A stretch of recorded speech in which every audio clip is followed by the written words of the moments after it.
नमस्कार, मी लतिका। आज मी तुम्हाला झटपट अशी लिंबू मिठातली खारी मिरची बनवून दाखवणार आहे।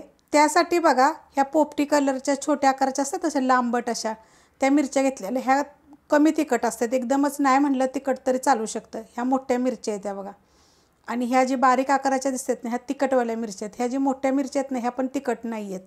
ह्या सगळ्या मिक्स घेतलेल्या आहेत। ह्या 150 ग्रॅम मिरच्या घेतलेल्या, स्वच्छ धुवून पुसून बघा अशा पद्धतीने मी तुकडे करून घेतलेले। खूप जणांनी अशी कमेंट केली होती की तुकडा मिरची दाखवा। तुकडा मिरचीचे खूप रेसिपी मी अपलोड केलेले आहेत, पण त्यांना लिंबामधली तुकडा मिरची बघायची होती, तर ह्या मी कट करून घेतलेल्या आहेत। तवा ठेवलाय गरम करायला, आणि हा तवा आहे लोखंडाचा, आणि आपल्याला एकदम बघा थोडंसं तेल टाकायचे, जे छोटा 1 चमचा म्हटलं तरी चालू शकतं, आणि कडक गरम होऊन देऊया।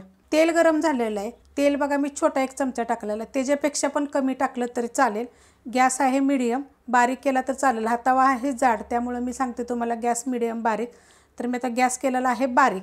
ह्यात टाकायच्या आपल्याला ह्या मिरच्या, आणि मिरच्यांना काय करायचे माहिती आहे का, चांगलं डाग पडस्तोर अशा चांगल्या भाजून घ्यायच्या आहेत। मिरच्या बघा सगळ्यासाठी एकसारखे बघा अशा डाग पडस्तोर भाजून घेतलेले, आणि काय करायचं माहिती आहे का, एकसारखं हलवायचं आणि असं दाबायचं असं, म्हणजे चांगलं आतपर्यंत मस्त अशा भाजल्या जातात ती, आणि ह्या ना चवीला छान लागतात। मग अशा चांगल्या भाजल्या गेल्या का ना दाबून दाबून हे अशा बघा थोडंसं ठसकतं, पण ह्या कशा 3 प्रकारच्या मिरच्या असल्यामुळे कमी ठसकतं, पण एकदम 2-4 थेंब जरी तेलाचं टाकलं तरी तुम्ही चालेल, एवढं तेल नाही टाकलं तरी पण चालू शकते।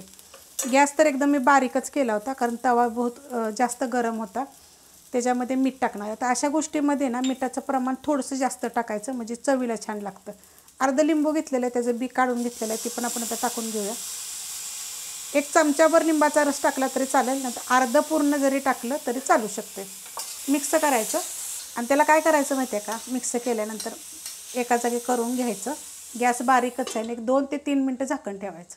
2 ते 3 मिनटं झालेले आहेत बघा, झाकण ठेवलं होतं, एकदा पण मी हलवलेलं नाही आहे बघा। काय मस्त अशी मिरची झालेली आहे। असं झाकण काढल्यानंतर बघा आता ठसकते मस्त बघा, 1 नंबर झालेली आहे। अशा पद्धतीच्या खूप रेसिपी मी अपलोड केलेल्या आहेत, तुम्ही अशा पद्धतीने करून बघा जेवताना तोंडी लावायसाठी, आणि खूप दिवस टिकते ही मिरची, महिनाभर म्हटलं तरी टिकते। रेसिपी आवडली तर लाईक करा, सबस्क्राईब करा, कमेंट करा, आणि शेअर बी करा।